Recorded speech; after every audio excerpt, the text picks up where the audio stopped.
Chapter 8. Lehi sees a vision of the tree of life. He partakes of its fruit and desires his family to do likewise.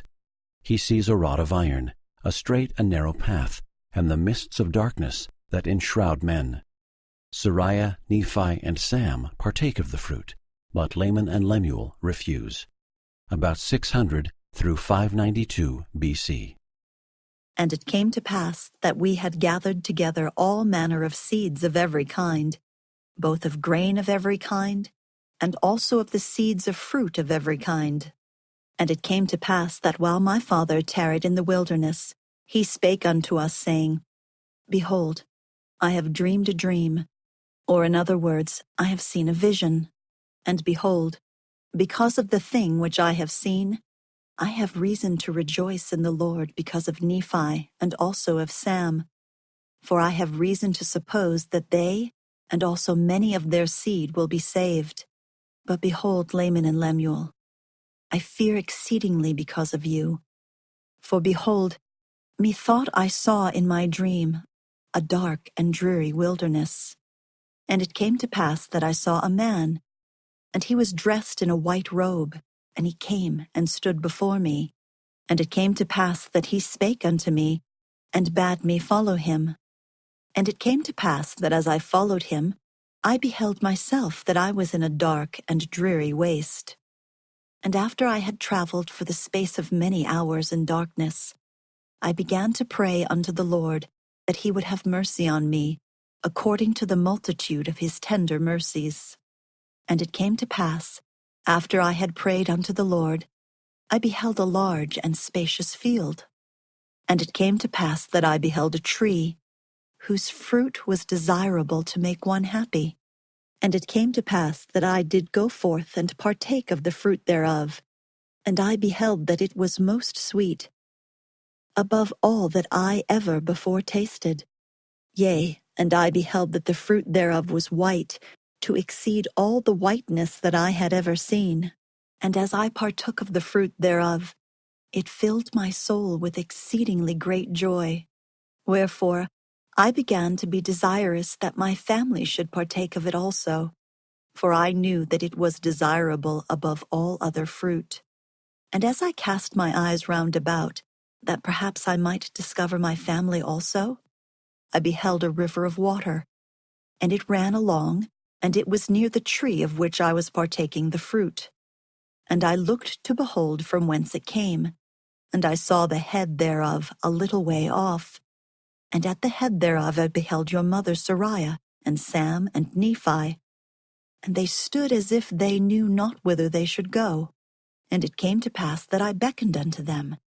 And I also did say unto them with a loud voice, that they should come unto me, and partake of the fruit, which was desirable above all other fruit. And it came to pass that they did come unto me, and partake of the fruit also. And it came to pass that I was desirous that Laman and Lemuel should come and partake of the fruit also.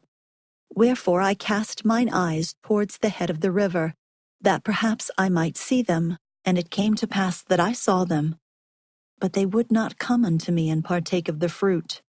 And I beheld a rod of iron, and it extended along the bank of the river, and led to the tree by which I stood. And I also beheld a straight and narrow path, which came along by the rod of iron, even to the tree by which I stood. And it also led by the head of the fountain, unto a large and spacious field, as if it had been a world.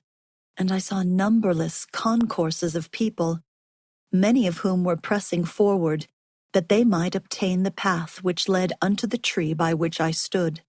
And it came to pass that they did come forth, and commence in the path which led to the tree. And it came to pass that there arose a mist of darkness, yea, even an exceedingly great mist of darkness, insomuch that they who had commenced in the path did lose their way, that they wandered off and were lost. And it came to pass that I beheld others pressing forward, and they came forth and caught hold of the end of the rod of iron, and they did press forward through the mist of darkness, clinging to the rod of iron, even until they did come forth and partake of the fruit of the tree. And after they had partaken of the fruit of the tree, they did cast their eyes about as if they were ashamed. And I also cast my eyes round about, and beheld, on the other side of the river of water, a great and spacious building, and it stood as it were in the air, high above the earth. And it was filled with people both old and young, both male and female, and their manner of dress was exceedingly fine, and they were in the attitude of mocking and pointing their fingers towards those who had come at and were partaking of the fruit.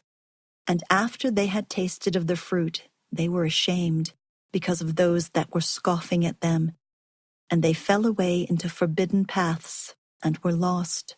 And now I, Nephi, do not speak all the words of my father, but to be short in writing, behold, he saw other multitudes pressing forward, and they came and caught hold of the end of the rod of iron, and they did press their way forward, continually holding fast to the rod of iron, until they came forth and fell down and partook of the fruit of the tree.